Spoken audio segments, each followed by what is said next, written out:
And we are live. Hello, everyone, and welcome to the Soul Survivor podcast. Ryan and I are back to recap episode 7 of Survivor 47. How you doing, Ryan? I'm good, Dylan. I'm smiling to myself because I'm wearing a hat right now, just because coincidentally I need to get a haircut, having a little bit of a rough hair day. But ironically, this is a hat my sister got for me when she was on her honeymoon in Hawaii. And ironically, we're going to talk about Tiana today. So you could say I'm actually wearing this in honor of Tiana, but just a funny coincidence. So that is a hilarious coincidence. Yeah. And you got right to it. Tiana goes in this episode. I think, let's start out with, obviously we could get into the vote out, but, last week we podcasted. You said you knew a twist was coming. I said I didn't want to hear what the twist was. I assumed that going into 12 that we were going to have a double boot episode, and instead we had a single boot with a kind of weird twist that I feel like we have seen before recently, but I think it was, I don't want to say the season it was. Do you know what season it was? It was recently. That we saw this twist? Yeah. It was 44. It was 44. It was where I think what I thought. I think this is where Matt got voted out, and they were deciding between Matt and Jam Jam. So okay. So we have seen it before. I wouldn't say I'm a fan of it. Just to recap the twist, right? You have 12 players left. You're split into basically two groups for immunity. And if the person who wins the overall immunity is from your group, then all 6 of those players are safe. Plus, the person who wins individual immunity is safe as well. Out of everyone. So bottom line is there's 7 people safe, right? Because you have the person who is, winning individual immunity, right? That person is safe. And then also your group is safe, right? So it's 7 people total, right? Are safe? Six. 6. Yeah, 6 were safe. Yeah. 6 are total. Okay.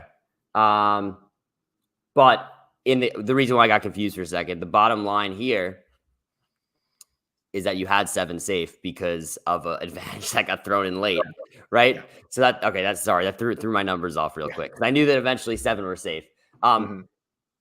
You have 6 people being safe. A 7 is added because you throw in a late twist here.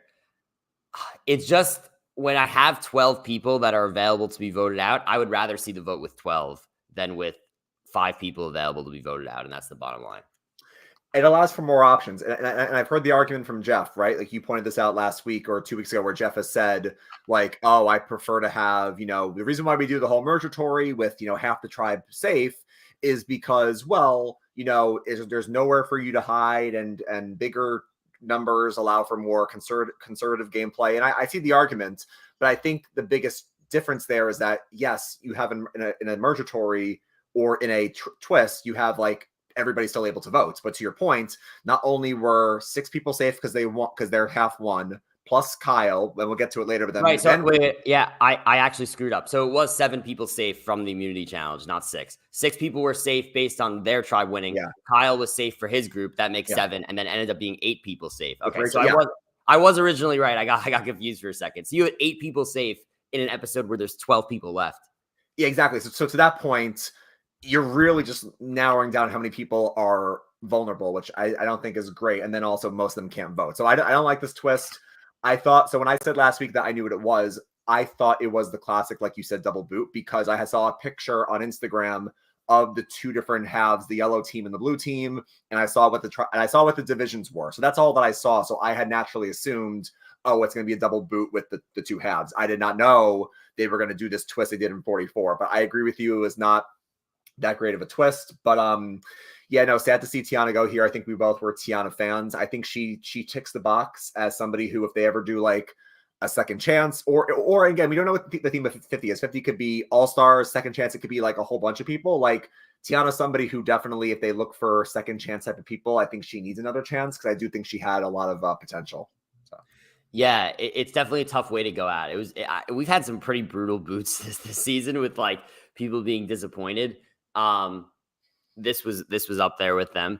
And why wouldn't she be? I think when you get the crazy thing about these kind of swaps is also there's so much, you kind of eliminate the actual game factor, and there's so much luck factor involved, right? Like think of it. You had 5 blue and 1 yellow, and then it was three red, 3 yellow on the other, right? So pretty unlucky for whoever that 1 yellow is going to be. And in this case, Rachel is fortunate enough that Soul finds the advantage at the reward, gives the advantage to Rachel. Otherwise, I'm pretty sure Rachel was probably going home this episode. I do think that would have been the choice from everybody. I think based on especially their reactions when Rachel played the safety without power, I think the plan was to go with the easy boot, right? Yeah. So it's like when you whittle down the amount of people that could be voted out to only 5, right?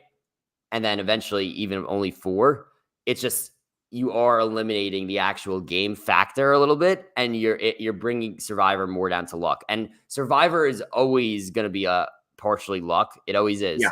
But it's almost like too much luck, you know? I'd rather rely on game. So not the biggest fan of the twist, but doesn't ruin the episode for me too much. I did enjoy the episode. Yeah, you, me, and your brother had a really good chat about this. I felt like it was a great episode for TV.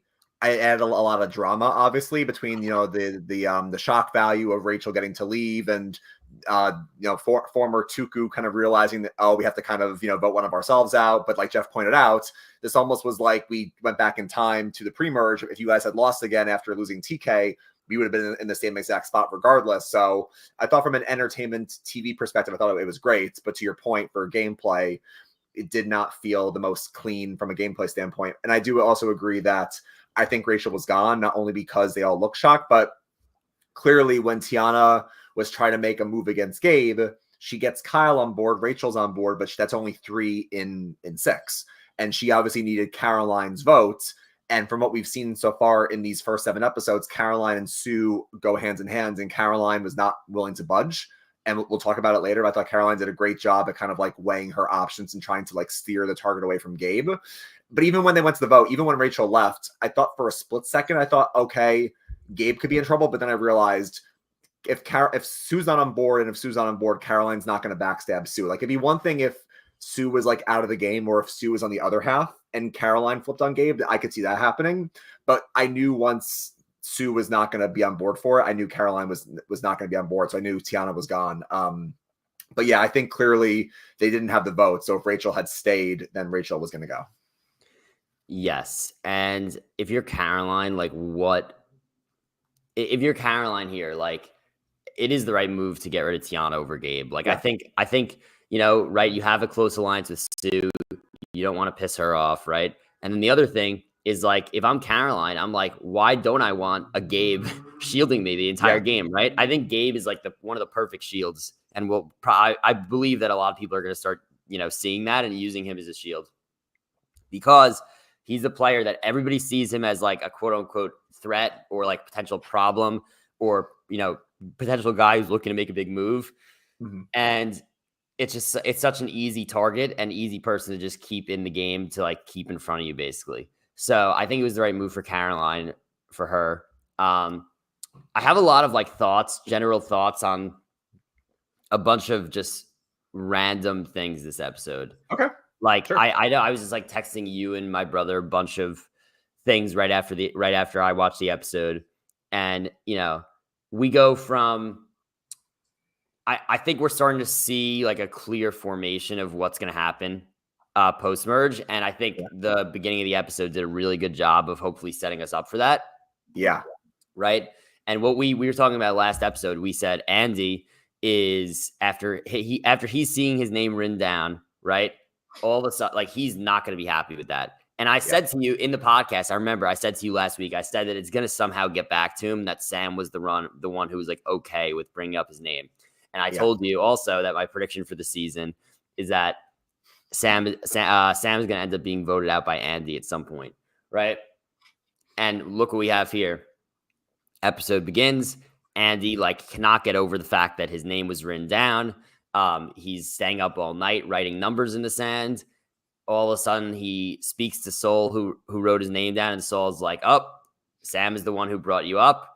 And he's like, "Wow, I'm not surprised, but clearly I'm on the bottom here." And And he's like, I need to start bringing in numbers for me the rest of the game. He brings in Saul, which I think is super just a testament to like how much Andy's game has grown, right? Somebody who literally just wrote your name down. He's like, no, like you need to like come with me the rest of the game. And then it also brings in Genevieve. And now all of a sudden I look at that 3 and I say to I was already really high on Genevieve. Soul this episode. I was already high on Soul once he got past the obstacle of Rome. This episode finds an advantage and gifts it to Rachel. All of a sudden, you start to see there could be potentially an alliance of 3 or 4 brewing there. Yeah. And those people all have a few that they could bring in if necessary. I could see them grouping up with a few on the Blue Tribe, like a Caroline, a Sue for a vote here or there to target Sam and Sierra. Yeah. And all of a sudden, you're starting to see the formation of what may happen here and what the divisions may be post-merge. So I thought that was super informative and interesting to see at the beginning of the episode. Yeah, I could see a grouping up of the stragglers. Like I could see Genevieve and Andy pulling in Saul, pulling in Rachel, pulling in Teeny. Now, obviously, Andy and Rachel have somewhat of a rocky relationship where they started out trying to work together. Then, Rachel couldn't trust him. Then she writes his name down. He blindsides Annika. So who knows if Rachel and Andy can even get back on the same page. But I think that group of 5, those stragglers, I could see them, swinging at Sam and Sierra, swinging at Gabe and Sue. Who knows if Caroline will stick with Gabe and Sue or if Caroline will jump. But definitely was a very interesting episode at the start to see Andy kind of going to Saul and Genevieve and starting to kind of gather his numbers. I do think, like you said, Survivor does a great job with storytelling, and clearly they've been doing a great job all season. However this story arc is going to end, basically setting up Sam is like the coach or the mentor to Andy. Andy's being goofy. Sam's like, I got to mentor this kid. I'm like, he's a great guy, but and Sierra's like, Sam, he's going to be a liability for us. I think we should keep Annika. And Sam's like, no, I'm keeping Andy. So we see that the foundation built there. Then we see this last week where Andy's going to be the decoy boot and Sam does nothing to try to stop it. He lets the decoy boot happen. We see Andy turn to Sam last week and say, oh, I didn't know I was a decoy boot. And now this week we see Andy finding out from Saul that Sam did nothing to stop it. He pulls in Genevieve. So we are seeing the seeds being planted for an eventual Andy flip on Sam and or Sierra. Who knows what'll happen next week? Obviously, Dylan, the key question that coming out of this week was going to be if that half lost. Because again, that half had Andy, Sam, Sierra, Saul, Genevieve, and Teeny. Sam and Sierra, I think, were in trouble if that half had lost. Yeah, I actually, this is kind of weird. I kind of think Sierra's in like a decent spot because I think that Sam is the first target no matter what, right? Yeah. So like, unless he wins like an immunity and they're still like, we want to, weaken Sam and then we can vote out Sierra.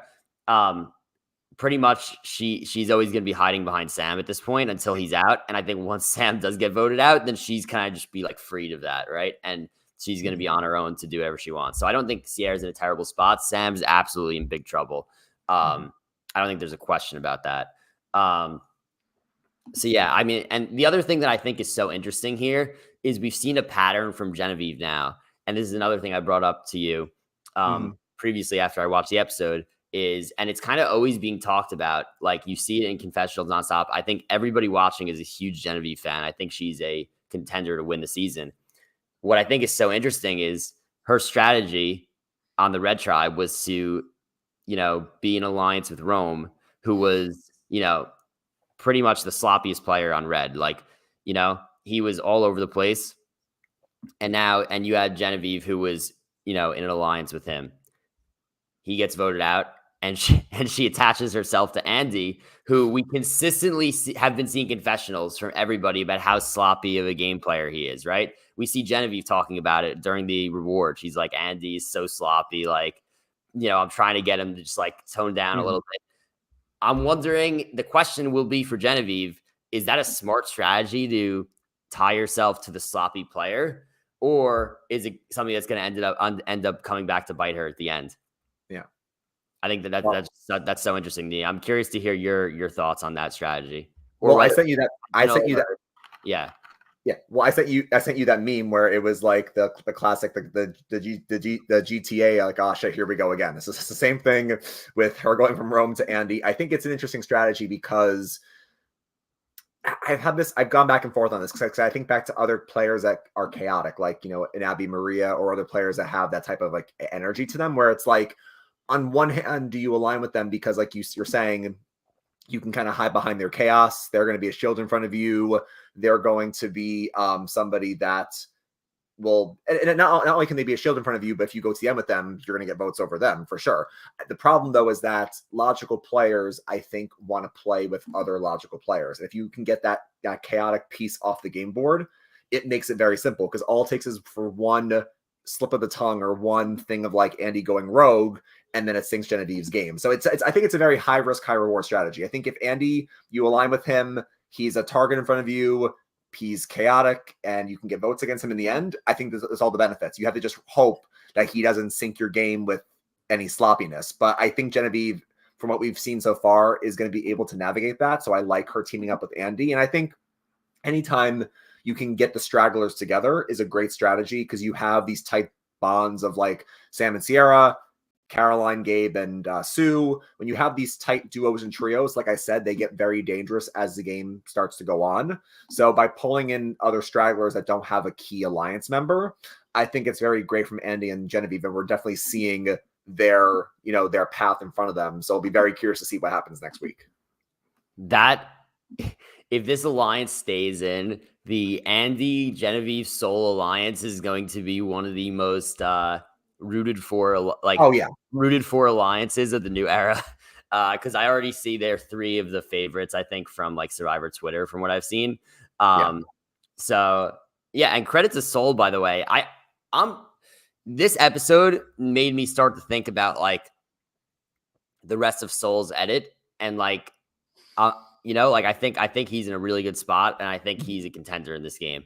Like I'm he has like the arc of like somebody who just had zero footing. Also, kind of like Andy, but almost in a different way. Zero footing early in the game. Had no idea what was going on. We got confessionals from him being like, I don't know what's happening. I'm in the dark here. And then now all of a sudden, Rome is out. He wins that battle. And now his game kind of opens up a little bit. He's getting his footing. He goes on the reward and he looks and finds the advantage, gifts it to Rachel. That could be a number for him to pull in. He's getting pulled in with Andy. And all of a sudden, you're like, wow, like Soul could be pretty good in this game. Whereas I think, like, to be honest with you, I was somebody who thought he was just going to be a pre-merge boot for a long time. So really, really, great credit to him. He's doing a fantastic job as well. One of the first things that we're going to get next week is we're going to see next week after Tribal Council, Soul at some point has to go up to Rachel and say, hey, I was the one who gave that to you. That's another bond for him. And I think that if this alliance is going to start to target people on both sides, if, Andy and Genevieve, they have maybe Saul, maybe they pull in, they could pull in Rachel, but I don't think Rachel's going to make a move against Sam and Sierra. I think Kyle, they could pull in Kyle, because remember at the merge last week, Kyle was like saying to Rome, I think Sam and Tiana are the biggest like threats on this beach. So I could see them trying to pull in Kyle for a vote, but I do think Rachel and Saul will be another duo to potentially watch out for. But no, I think the game board, I think it kind of opens up a little bit as well. And I'm hoping that we're done with some of these, twists where, half the people are safe and whatnot. But I see a lot of potential outcomes next week. I mean, a whole bunch of people could be in danger. I could think of a handful of people who won't. But it'll be very interesting to see what happens once, because also the other key thing, and the thing about this episode, Dylan, was that Tuku, mainly Tiana, was like, we need to get rid of one of our own, because if they see 5 Tuku members at the next votes, like it just makes us look like an even bigger threat. And I think the evolution of strategy is that people are becoming more aware of like, hey, in these 3 tribe seasons, the smallest tribe usually goes the farthest, and the biggest tribe kind of breaks down. Let's weaken our numbers. Ironically, Tiana herself goes home. And now with that, I don't necessarily think, Tuku's going to be targeted again next week. So ironically, I think this actually was, in a way, Rachel being saved by Safety Without Power, I think could have been good for this group of 4, I think. I agree with that. I also think it was the right move for Soul to gift the Safety Without Power to Rachel, right? It's because like you do want to kind of cause chaos.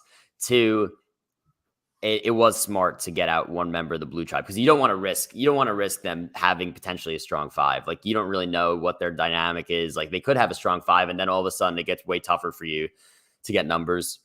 So it was the right move. And by the way, Soul, hilarious like acting job when he was acting like, oh, I don't know who did it. Like who did it? And like everyone's like looking at each other. That was really funny. But yeah, it was the right move from Soul to Gifted. I think you make a good point though. It could end up being helpful for the 4 blue that are left, just because now, they're not coming in with a quote unquote strong 5 to a group of 11, right? It is less threatening to have 4 in a group of 11 than 5 in a group of 11. But speaking of like some of the blue tri members in Caroline, I saw a hilarious Reddit post the other day. I wonder if you saw it. I need to read it. Okay. Let me see. Pulling it up. One sec. I just saw it the other day. It was about Caroline. It was extremely funny and probably one of the more true things I've ever seen on Reddit. Here we go. Okay, this one is not it. Caroline is the example of the best kind of ally you should want. Caroline. It's got to be somewhere here. And I know it got a ton of steam on Reddit, so it should not take me this long to find. Okay. But if you need me to bring up something else while you look for it, I can bring up something else. But here we go. Okay. Is Caroline the most level-headed player ever to play the game? And then in like the next thing, the person writes, it's just kind of strange watching somebody so quote unquote normal play the game for once. I thought that was so funny because Caroline had like the moments where she was talking to Tiana here in this episode. I was like, all of a sudden, I was just like, she's such like a rational person. You don't get rational people on Survivor that much. Like you have to be a little crazy to go out there and play Survivor. She's such a rational person about everything. I think it makes her super easy to work with, desirable to work with, and just really good at strategy. Like it's really impressive to watch. I really like Caroline a lot. Caroline is somebody who I need to go back and look at like our preseason coverage. I think I thought I felt good about Caroline, but I didn't feel like amazing. But she's the type of player, and granted, the edit shows us what they want to show us, but she really, the way she talks about the game and the way she kind of steers Tiana away from Gabe is so smooth. Like we've seen everybody say this game, oh, Sue and Caroline are like this. They're mother-daughter, like they're not actually mother-daughter, but they're like a mother-daughter duo. They're very close. I don't think I've seen, and also by the way, everybody knew out there that Gabe picked up Sue right away as like a number. I don't think I've heard one person say in either during the season or even on the show, I don't think I've seen anybody say, oh, I knew Gabe and Caroline were working together. I think that's very masked. And Tiana didn't come away from that conversation with Caroline saying, oh, she's clearly protecting, she's protecting Gabe. No, Tiana walked away from that saying, you know what? I wanted to get out Gabe, but Caroline's making a lot of good points. Because Caroline very smoothly was like, what's up? And Tiana's like, I think that we should go for Gabe.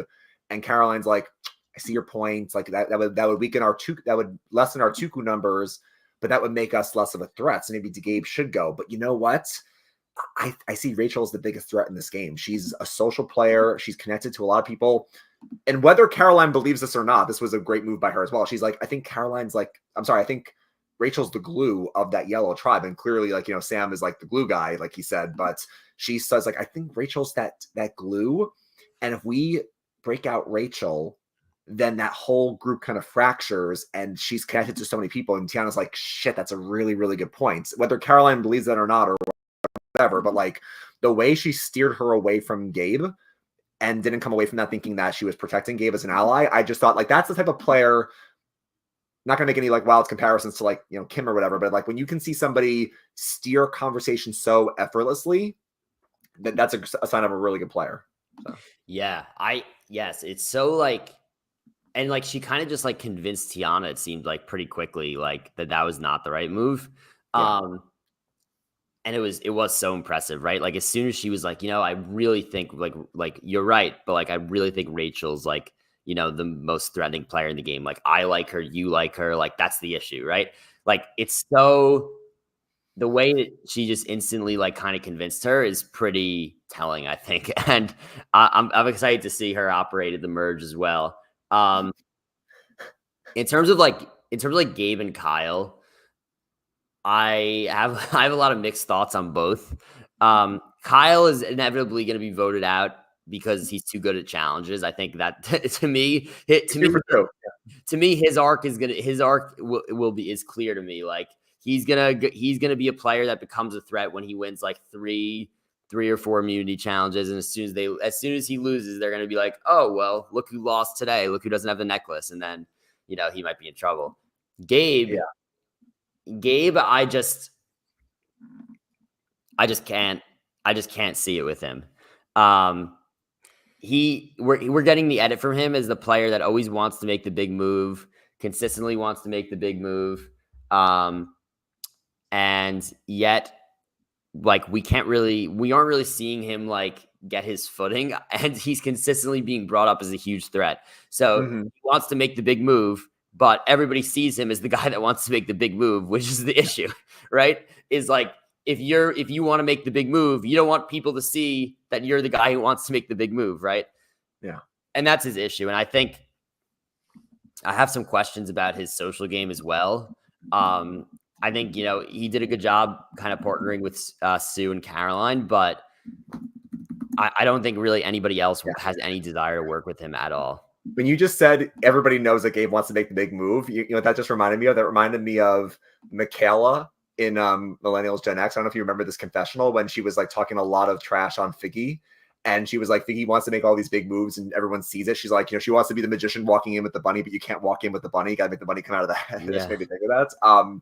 But no, Gabe is somebody who, like you said, he came into the season wanting to play like Russell, and clearly he's been trying to do that. He's very, like, outgoing in terms of how he is on the camera. And like, he's doing the whole Jim Halpert, like, look into the camera when he's lying to Tiana. And by the way, I almost fell off my couch, Dylan, when Caroline's working to save Gabe. And then the next scene, Gabe gives a fake plan to Rachel and goes, yeah, I think Caroline should go. And I was like, in that moment, I knew that, again, Sue wasn't on board, so it wasn't going to happen. But I was like, Gabe's going to get himself voted out with his mouth, because all it's going to take is for Rachel to go back to Caroline. And Caroline's going to say, you know what, Tiana, maybe you're right. Maybe Gabe should go. So like, I could not believe Gabe was doing that. I thought that was going to happen. That's funny that you brought that up. I literally thought that was going to happen when I was watching the episode. I was like, oh, here we go. Here we go. He brings up Caroline as the decoy boot, and then boom. we almost saw Keyshawn 2.0.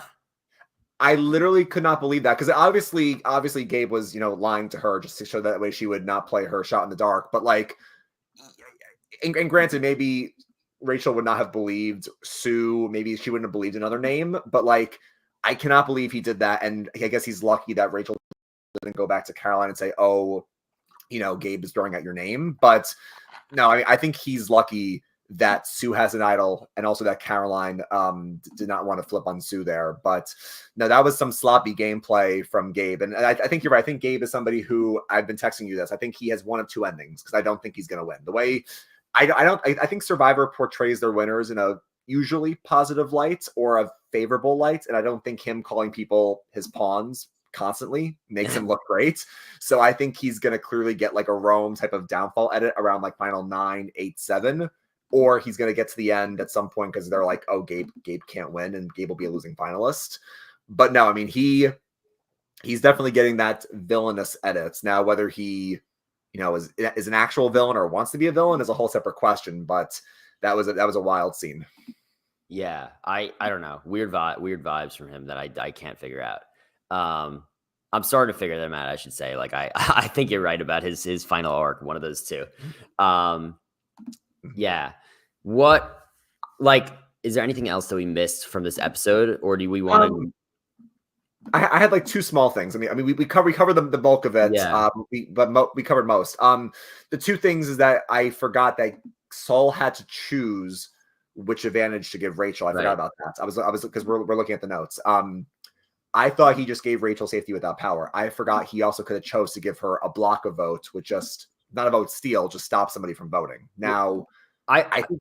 Go ahead. I have a question about that. I was under the impression that he just gave her the advantage and she could choose which one she wanted to use.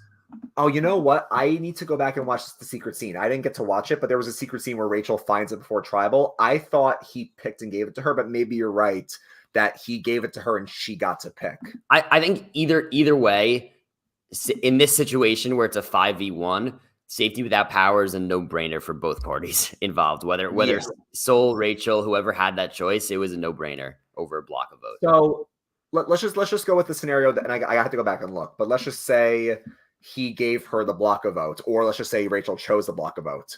If she were to really want to work with the girls and really want to work with Caroline and Tiana, if she blocks Gabe's vote, just in a different universe, does that cue Caroline in and Tiana say, okay, Gabe doesn't have a vote, Kyle wants to vote, and we don't need Caroline. But I guess in that case, if you leave Caroline out of the vote, you kind of burn that bridge with her going forward. Because if Gabe can't vote and Rachel stays at the tribal council, then you have Rachel, Tiana, and Kyle all voting for Gabe. Gabe goes out in a 3-2 vote, because I would think Sue and Caroline vote Rachel out over Gabe.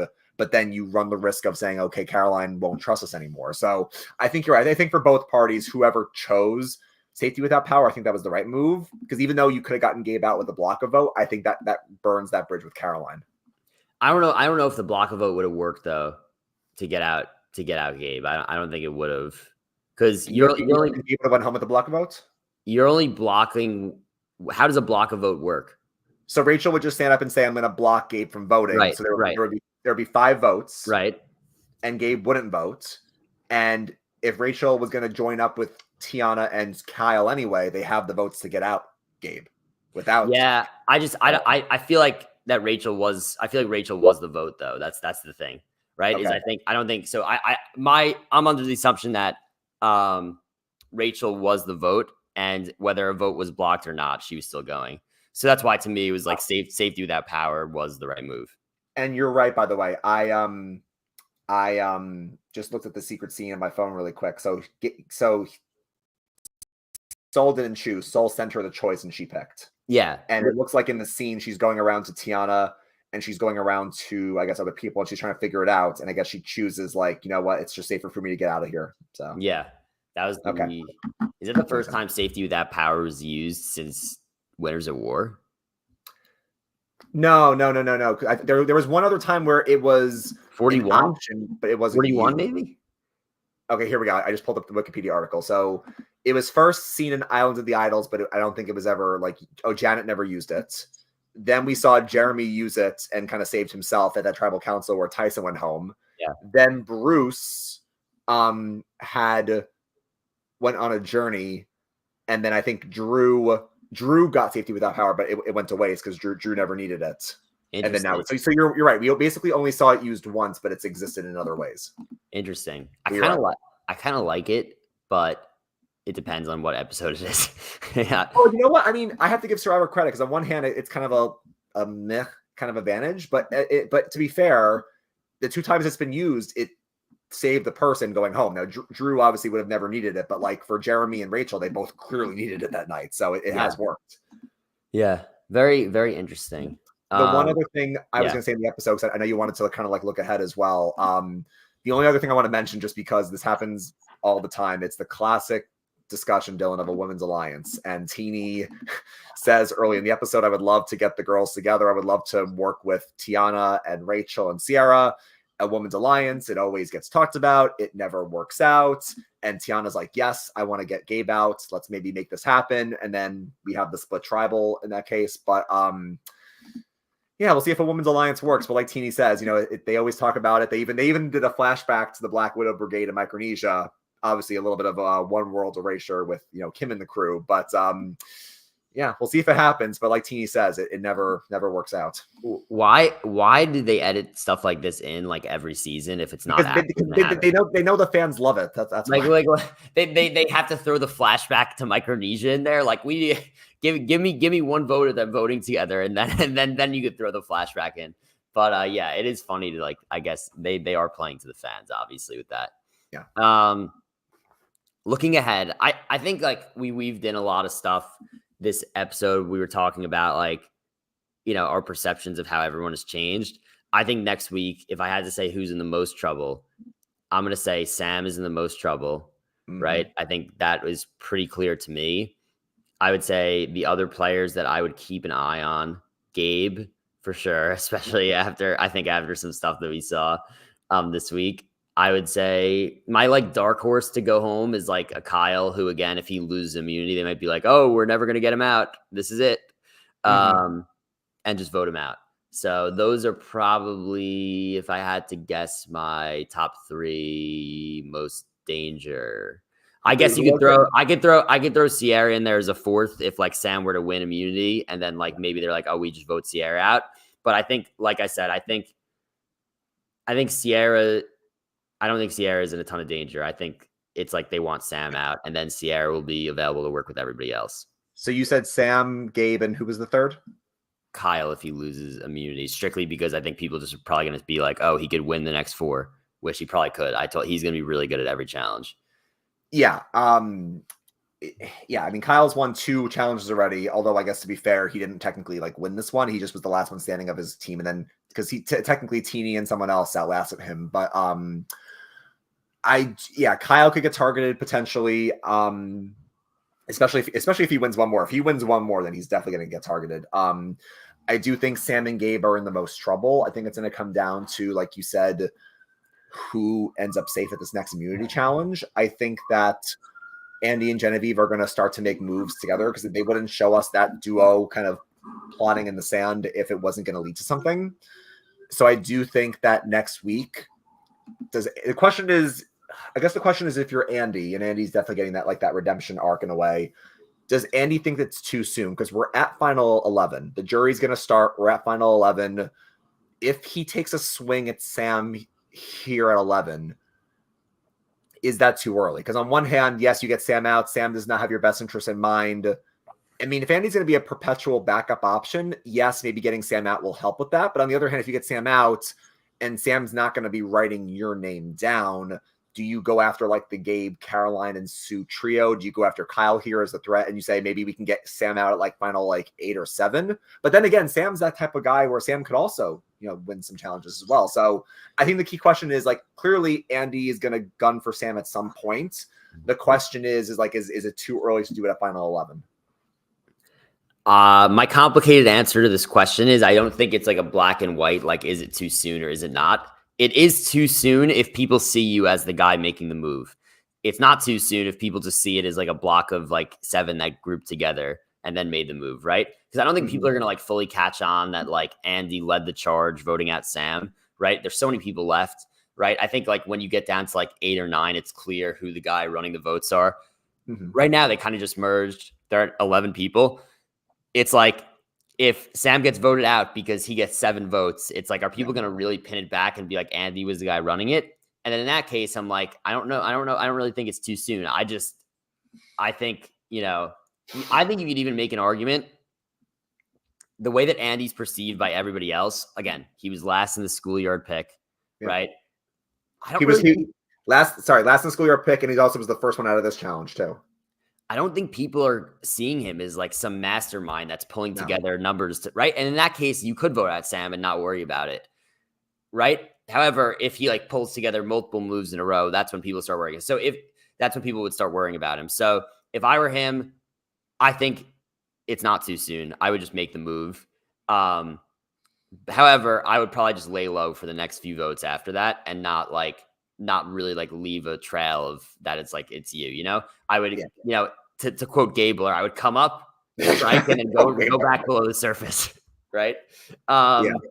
So yeah, that's what I would do if I'm Andy. I don't think it's too soon if nobody knows that you're the guy running it. Right. Yeah. Now, whether he makes this move next week or in a couple of weeks, obviously the key thing is if you go out after Andy, you're going to lose Sierra. And does Andy want to keep Sierra as a number? And whether he clues her in or whatever happens, he's going to lose Sierra at some point if he guns for Sam. And the question is, does he feel he still wants Sierra as an ally, or does he feel Or does he feel like, you know what, I'm gonna ride with Genevieve and Saul and them, and I don't need Sierra anymore? Because clearly he sees Sam as the person who didn't protect him at the merge feast to say he's the decoy, but Saul even pointed out like Sam and Sierra didn't stop us from saying your name. So I guess, does he still want to work with Sierra, or does he feel like he no longer needs Sierra? I don't know.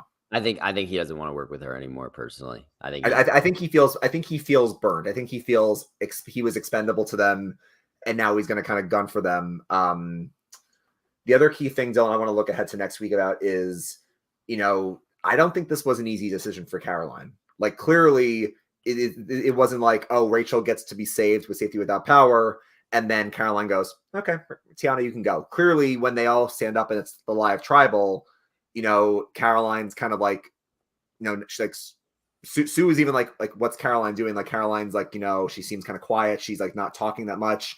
And then you could see her, like, after they all get up to leave, she's like the last one sitting down, kind of just like staring blankly ahead. And then she gets up. This was not an easy choice for her. So I guess my question is she still going to ride hard with Gabe and Sue going forward? Or in these next couple of votes, is she going to turn to Sue and go, I can't protect Gabe anymore? So I'm wondering, like, this was not an easy choice for her, Dylan.